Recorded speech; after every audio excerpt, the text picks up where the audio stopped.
I think you got that. I'm the one that creates everything. I'm the one that creates all. Hello, somebody. I am the one that will give you everything that you need. Imagine what was going through Peter's mind. Imagine Peter being tired, weary. Imagine Peter moaning and complaining. And imagine the look on Peter's face when he made a catch that was larger than he had ever made before. Peter's nets began to break. Peter had to call for another crew and a boat to help him out. Even when the other boat came, both boats were filled with more than they could handle. Top it off, both boats began to sink. Imagine if we could just be obedient to the Word of God. Launch out into uncharted waters. Cast our nets in the places that we have never cast them before. Imagine God blessing the church with fish. So many fish that they couldn't handle the purple chairs. And it's amazing when we talk about nets. Our nets have changed over the years. I mentioned earlier that our way of ministry, our way of outreach, our way of evangelizing has changed over the years. I have to share this with you. Sister Holloway has some fish at the house, and she's kind of fallen attached to her fish. I say Sister Holloway has fish because she don't allow Jesse and myself to get close to the fish without supervision. When we get close, somehow miraculously the fish die. So we don't, these are Sister Holloway's fish. We know that she loves her fish. Every now and then, if you know anything about fish, you have to clean out the tank.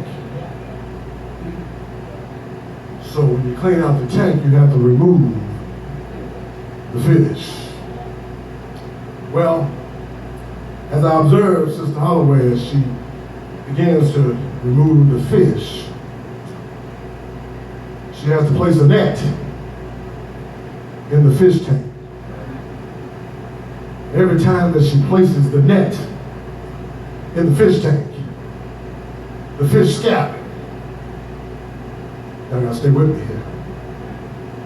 So what she does is she strategically places the net in an area that allows the fish, help me here, to come and swim into the net where she can bring the fish out of the fish tank and put them in a safe haven so that she might clean the net. Well, I stopped by this morning, church, just to let you know that we have been placing some nets in some areas where the fish began to scatter. We have been casting our nets in some places where the fish know that we're coming. Hello, somebody. So God is allowing us to strategically, hello, somebody, cast our nets just to kind of sit them there so we can get those that are lost, hello, somebody, to enter into the net so that we can bring them to a place of safety. Y'all gonna help me here?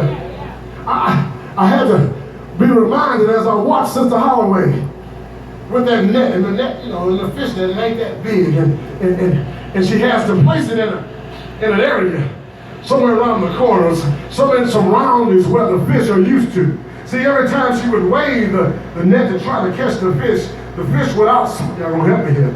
Without smarter, they would go one way and the net would go this way, and she would try to dip it this way or dip it that way, and she would always come up empty. But she had to strategically put the net in an area that they were familiar with. Somebody gonna help me here. And every now and then, God wants us to place our nets in some familiar areas. And to do that, we've got to go back to some places where God has brought us from to get some fish that needs to be clean. See, every fish that you catch ain't clean already. There's got to be some cleaning done when you get your fish. Hello, somebody. See, once God caught you, let me break it to myself. I don't want to talk about nobody. Once God caught me, I was dirty. I may have been filled with some worms. God had to clean me out and clean me up so that I could be a clean fish and get me ready to do some more fish. Y'all want to help me here?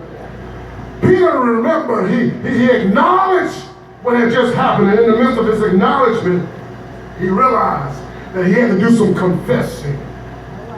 He said, Lord, I confess to you right now that my discontent, my mind was saying that I was going to launch out into deep and show you how wrong you was. But God has to prove to us in the midst of our discontent that he is still God.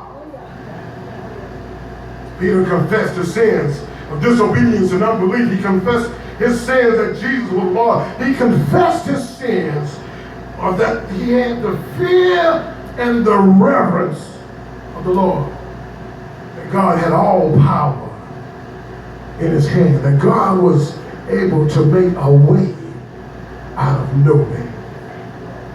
This was his livelihood. This is how he provided for his family. I'm sure that there was some unrest, Brother Larry, when they came in that morning with empty-handed.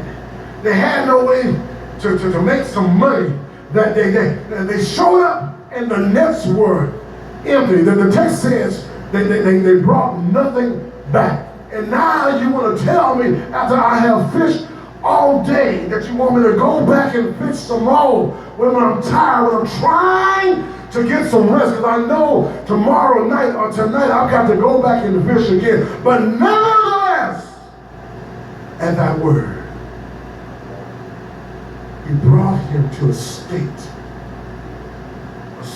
where he had unbelief, a state where he was about to be disobedient to the word, but he knew that he was the master. Catch. The challenge that he gave me. The crowd that Peter had. The catch. And lastly in this text, he shows us the call. The first call is the call to discipleship. The words "fear not" indicated that Peter was actually afraid.